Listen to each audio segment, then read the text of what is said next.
Hi everybody, happy Wednesday. I hope you're all having a great week so far. It's another beautiful day. We went to the baseball game last night and they won 5-4. And on the way home, my sister's car that she used decided to act up, and we actually had to pull off on the side of the road and get a tow truck. So that was a stressful night, so I had to take her to work this morning. Went to the gym super early, and I figured while I'm getting all this stuff done for my next appointment, I can get this video done with you guys. Today we are talking about Lesson 9, the Family Part 2, Parents, Children, and Discipline. For the memory verse, it is, "For the commandment is a lamp, and the teaching is a light, and the reproofs of discipline are the way of life." Proverbs 6:23. Day 1. Want to give to children. In Proverbs 2:1-6, what are the great treasures Solomon wants his sons to find? And 1-6 is about the moral benefits of wisdom. And how do the following verses show the effect of parents on their children? 1 Kings 22:41-43. Jehoshaphat, son of Ahijah, became king of Judah in the fourth year of Israel.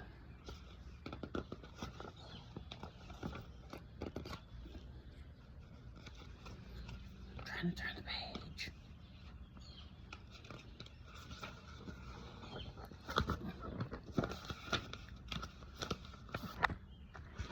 It's 1 Kings 22:51-53. Son of Ahab became king of Israel and Samaria in the 17th year of Jehoshaphat, king of Judah, and he reigned over Israel for 2 years. He did evil in the eyes of the Lord, because he followed the ways of his father and mother, and of Jehoshaphat, son of Nebat, who caused Israel to sin. He served and worshipped Baal, and aroused the anger of the Lord, the God of Israel, just as his father had done. 2 Chronicles 22:2-3. Ahab was 22 years old when he became king and reigned in Jerusalem 1 year. His mother's name, I can't even say what her name was, but she was a granddaughter of Mule. He followed the ways of the house of Ahab, for his mother encouraged him to act wickedly. 2 Timothy 1:5. I am reminded of your sincere faith, which first lived in your grandmother and in your mother, and I am persuaded now lives in you also. What does Proverbs say about the children of a righteous man?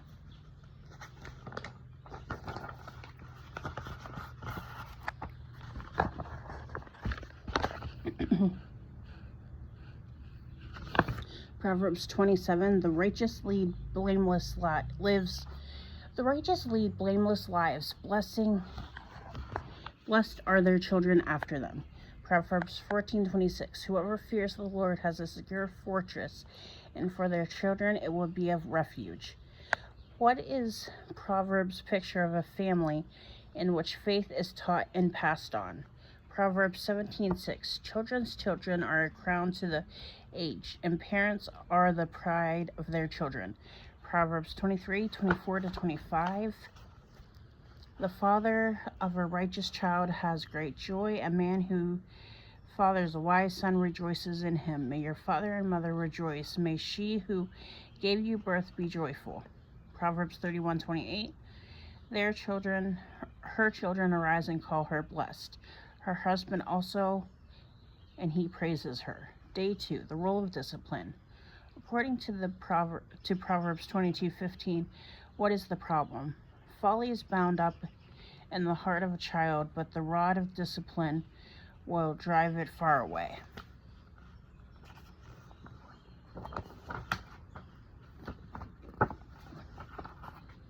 According to the same verse, what is the solution? The rod of the discipline will drive it far away. What can punish aid in discipline according to Proverbs 20:30. Blows and wounds scrub away evil, and beating purge the inmost being. Without discipline, what can happen to a child? Proverbs 19:18. Discipline your children, for in that there is hope. Do not be a willing party to their death. And then I ran out of room in that notebook, so I filled an entire notebook, so I had to use other paper. Proverbs 23:13-14. Do not withhold discipline from a child. If you punish them with the rod, they will not die. Punish them with the rod and save them from death. Proverbs 29:15. A rod and a reprimand impart wisdom, but a child left undisciplined disgraces its mother. Proverbs 5:22-23. The evil deeds of the wicked ensnare them, to the cords of their sin hold them fast. For lack of discipline they will die, led astray by their own great folly. Discipline aims to bring about what results? Proverbs 29:15. We already looked at that. A rod and a reprimand impart wisdom, but a child left undisciplined disgraces its mother.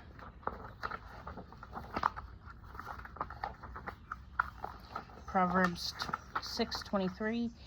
For this command is a lamp, this teaching is a light, and the correction and the instruction are the ways to life. Look at Proverbs 23:13-14 and Proverbs 29:17. For example, and write down any commands you find. Do not withhold discipline from a child. If you punish them with the rod, they will not die. Punish them with the rod and save them from death. Discipline your children, and they will give you peace. They will bring you the delights you desire. Day 3, the basic facts of discipline. Who is responsible for the discipline according to Proverbs 1:8 and 6:20?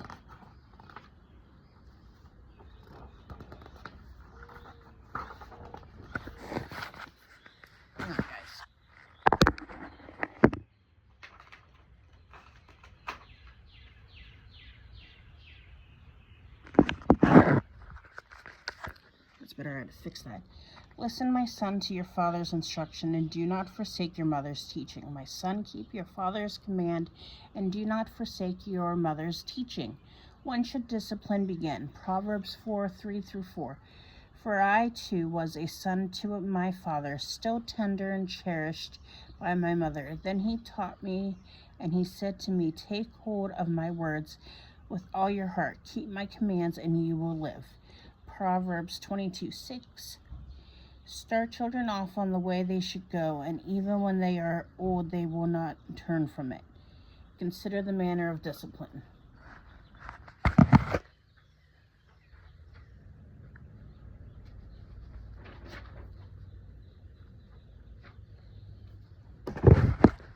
Ephesians 6:4. Fathers, do not exasperate your children, instead bring them up in the training and instruction of the Lord. Colossians 3:21. Fathers, do not embitter your child, or they will become discouraged. According to Proverbs 13:24 and Proverbs 3:11-12, what fundamental motives lead to godly discipline?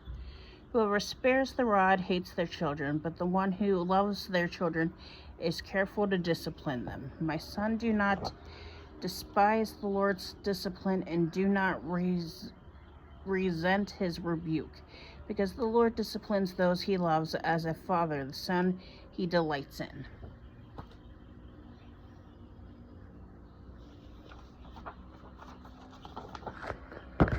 Day 4. The discipline of God's children. Why does God discipline us? Psalm 39:11. When you rebuke and discipline anyone for their sin, you consume their wealth. Like a moth, surely everyone is but a breath. Revelations 3:19. Those whom I love, I rebuke and discipline, so be earnest and repent. Day 5. responses to discipline. How does Solomon, wise, inspire observer, that he has described the end result of a discipline and godly training in Proverbs 22:6? That doesn't make sense to me, but okay. Stir children off on the way they should go, and even when they are old, they will not turn from it.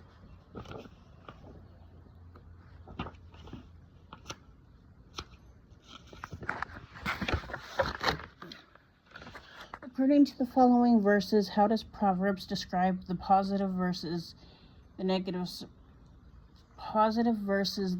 response to discipline? Proverbs 13:1. A wise son heeds his father's instruction, but a mocker does not respond to rebukes. Proverbs 13:18. Whoever disregards disciplines comes to poverty and shame, but whoever heeds correction is honored. Proverbs 15:5. A fool spurns a parent's discipline, but whoever heeds correction shows prudence.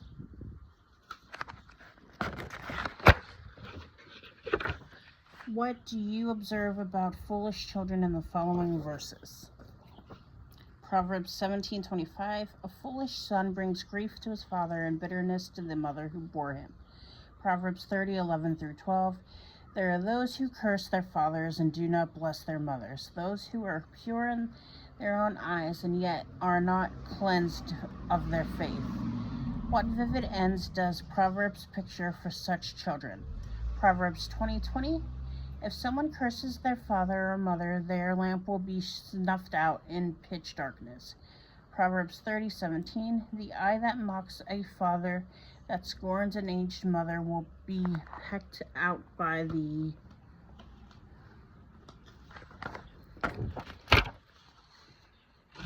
ravens of the valley, will be eaten by the vultures. What are the direct commands of God to children? Exodus 20:12. Honor your father and your mother, so that you may live long in a land that the Lord your God is giving you. Ephesians 6:1-3. Children, obey your parents in the Lord, for this is right. Honor your father and mother, which is the first commandment with a promise, so that I may go well with you and that you may enjoy long life on the earth. And that's all I have for lesson 9, guys. Join me tomorrow for fun facts about yarn. I'll talk to you all then. Bye.